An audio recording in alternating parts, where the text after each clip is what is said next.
সম্প্রতি সরকারি চাকরিতে কোটা পদ্ধতি বাতিলের দাবিতে আন্দোলনে নেমেছে দেশের বিভিন্ন বিশ্ববিদ্যালয়ের শিক্ষার্থীরা।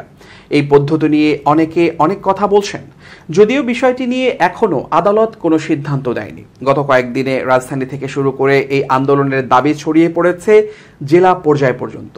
সোমবার দুপুরে বিষয়টি নিয়ে সামাজিক যোগাযোগ মাধ্যমে নিজের অভিমত তুলে ধরেছেন সিনেমা জগতের প্রবীণ চিত্রনায়ক এবং একজন মুক্তিযোদ্ধা মাসুদ পারভেজ ওরফে সোহেল রানা, যাকে সকলে সিনেমা জগতে নায়ক সোহেল রানা বলে চেনেন।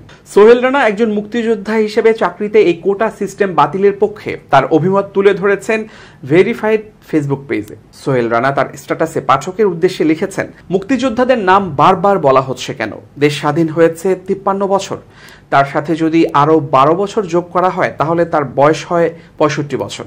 এই বয়সে তো নিশ্চয়ই কেউ চাকরির জন্য চেষ্টা করে না বা স্কুল কলেজে ভর্তি হয় না। তাদের সন্তানদের বাবার কারণের জন্য কোটা সিস্টেমে চাকরি এবং ভর্তি হতে হবে, এটা মুক্তিযোদ্ধাদের অপমান করার শামিল।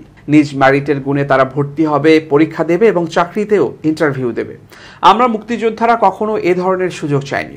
সম্মান যখন নেই তখন এই ধরনের সুযোগ দিয়ে তার সন্তানদেরকেও সম্মান দেখানো একটা অপচেষ্টা মাত্র।